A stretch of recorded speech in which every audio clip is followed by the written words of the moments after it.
Pemirsa, Anda gemar berwisata ke alam terbuka, Gunung Lawu di Jawa Tengah bisa menjadi pilihan Anda. Ya, Gunung Lawu tidak hanya memiliki kekayaan alam yang indah, tetapi juga unsur spiritual.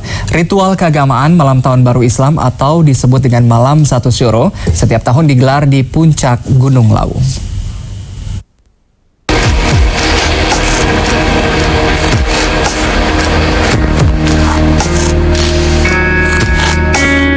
Tujuan kami dari Jakarta dalam perjalanan ini adalah Solo untuk mendaki Gunung Lawu.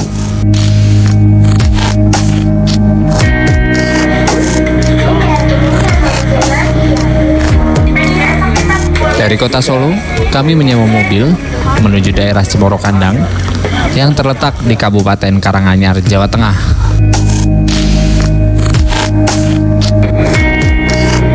Cemoro Kandang menjadi pintu jalur pendakian yang kami pilih untuk mencapai puncak Gunung Lawu. Gunung Lawu berdiri tegak di dua wilayah provinsi. Posisi pintu masuk yang biasa dilewati untuk mendaki yaitu Pos Cemoro Kandang di Jawa Tengah dan Pos Cemoro Sewu di Jawa Timur. 1 jam berlalu dari kota Solo, memasuki kawasan Tawangmangu, jalan mulai menanjak dan berkelok. Jurang di kanan dan kiri jalan terlihat di sebelum tiba di Cemoro Kandang yang berada di hampir di ketinggian 2000 meter dari atas permukaan laut. Cuaca sore mulai diwarnai hujan. Di pos jaga Cemoro Kandang atau Cemoro Sewu, sebelum mendaki, setiap pendaki diwajibkan untuk mendaftarkan diri. Hari pun mulai gelap. Para pendaki mendirikan tenda di sekitar Cemoro Kandang. Malam hari dipergunakan sebaik-baiknya untuk beristirahat sebelum perjalanan panjang menunggu esok hari.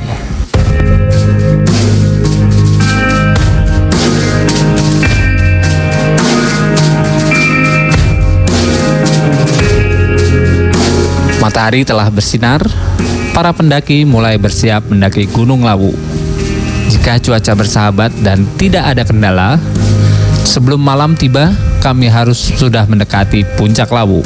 Pendakian kami bertepatan dengan Malam Satu Syuro atau oleh masyarakat Jawa, Malam Satu Syuro merupakan hari keramat yang wajib diperingati dengan melakukan ritual-ritual tertentu. Bagi mereka, Gunung Lawu dianggap tempat yang paling dekat dengan Yang Maha Kuasa untuk memanjatkan doa di Malam Satu Syuro.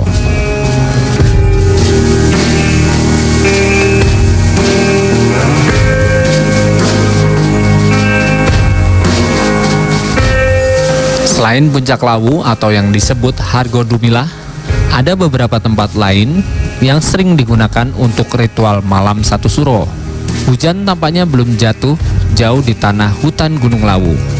Tanah yang berdebu, daun-daun yang masih kering, masih menjadi santapan sepatu bot para pendaki.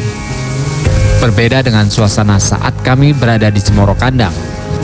Bulan November adalah musim pancaroba.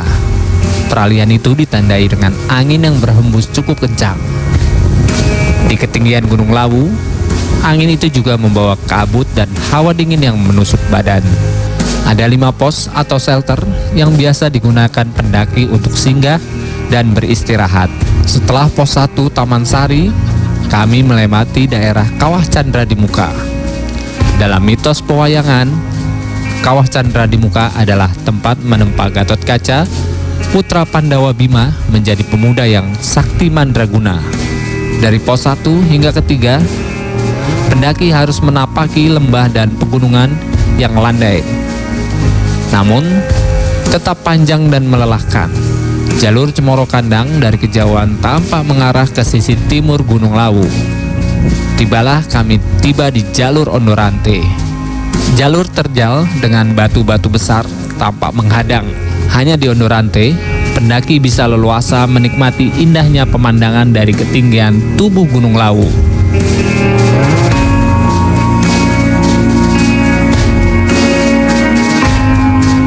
Ondorante adalah jalur singkat alternatif dengan merayapi tanjakan tangga batu bentukan alam setelah pos 3 Pengik menuju pos 4 Cokro Suryo. Tidak semua pendaki dianjurkan melewati jalur Ondorante.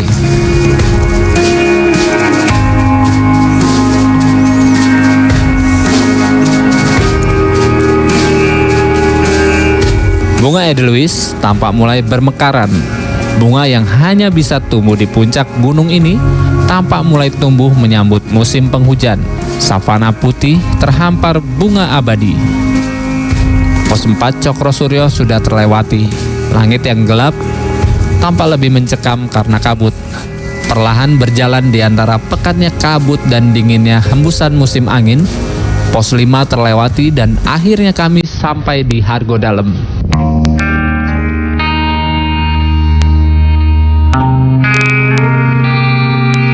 Sebagian besar pendaki ingin menikmati saat-saat matahari terbit di puncak Gunung Lawu. Dengan cuaca di puncak yang berangin sangat kencang dan dingin, Hargodalem menjadi lokasi pilihan untuk bermalam. Garis merah sudah tampak di cakrawala. Waktu yang tepat untuk mencapai puncak sebelum matahari benar-benar terbit. Satu persatu bebatuan kami lewati. Tak lama terlihat Tugu Hargodumilah. Hanya 25 menit waktu yang dibutuhkan untuk mencapai Tugu Hargodumilah. Tanda puncak Lawu sudah terpijak. Para peziarah berkata, karena kita harus melewati puncak Lawu sebelum menuju surga.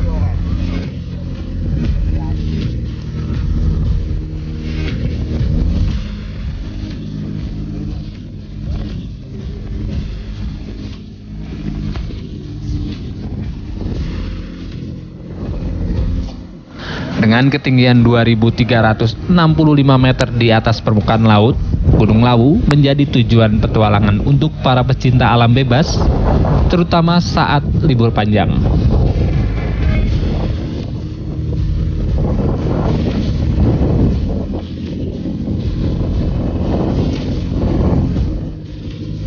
Ke Lawu udah 4 kali. Itu bersama anggota tim juga atau sendiri?